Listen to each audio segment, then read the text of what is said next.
前不久，新一年全球核武报告正式出炉。那么我国核武器库的具体情况怎么样呢？和美俄的差距又还有多大呢？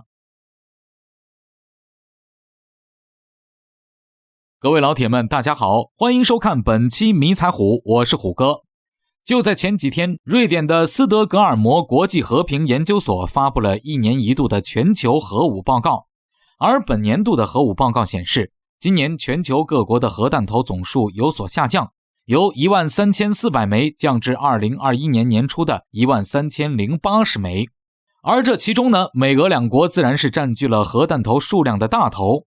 据统计，今年美国总共拥有5550枚核弹头，而俄罗斯则拥有6255枚，几乎占据了全世界核弹头数量的 90% 左右。而剩下的那 10% 就是由五常中的中英法以及印度、以色列、朝鲜、巴基斯坦这7个国家所拥有了。根据这份报告的统计，这一次减少的核弹头库存基本上就是由美俄两国削减核弹头所带来的。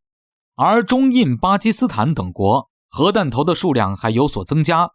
这其中我们中国根据报告上的统计，核弹头的数量由去年的320枚增长到了350枚，年均增长了 10%， 连续2年增长率世界领先。看到这里，虎哥就得说两句了，这份报告乍一看似乎还挺客观的，数据列得挺清晰，但是总有一种暗示中国核威胁的感觉。我们先不说中国的核弹头数量一直都是绝密，这个数字都不一定准确，光是这个年均增长率连续2年最高就很有问题。要虎哥说啊，只谈增长率不谈基数，那就通通都是耍流氓。要知道，我国的核武器库仅仅只是为了保证最低限度的核威慑，和美俄相比，我国的核弹头数量尽管不知道具体数字，但是总数绝对不会有太多。毕竟核弹头虽然说制造成本没那么高，但是维护保养的耗费还是很大的。在能够维持最低限度核威慑的情况下，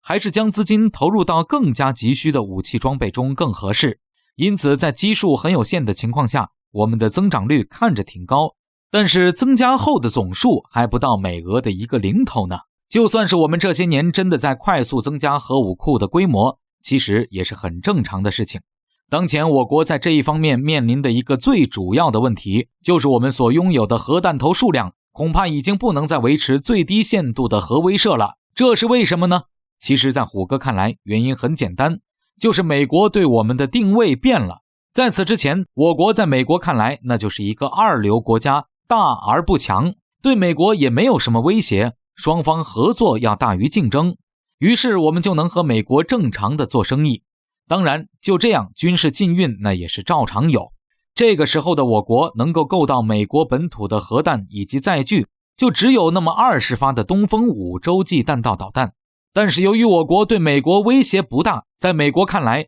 假如和我国开战，那么发动战争的收益是要小于所遭受的损失的。因此当时的我们只要有这么一些能够威慑到美国本土的核武器，那就足够了。但是现在可不一样了，现在的美国已经将中国视为头号对手。在形容中国的时候，美国的说辞逐渐从遏制转变到对抗，再到如今的竞争。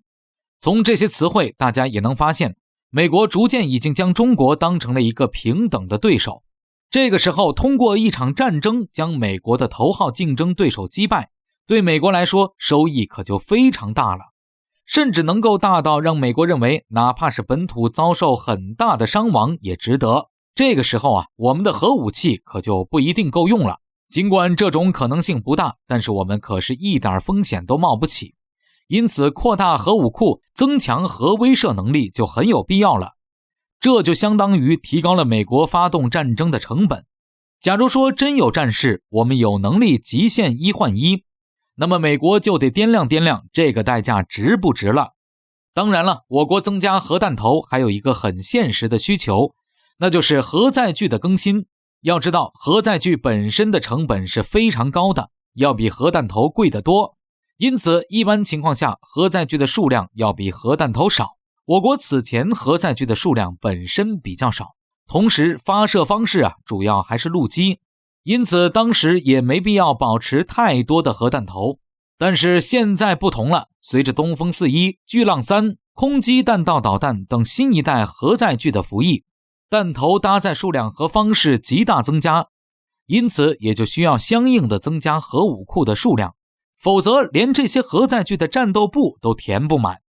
总的来说呢，这份全球核武报告也就仅供参考，而我国的核武库哪怕增加迅速，总数上距离美俄那也是差得远呢。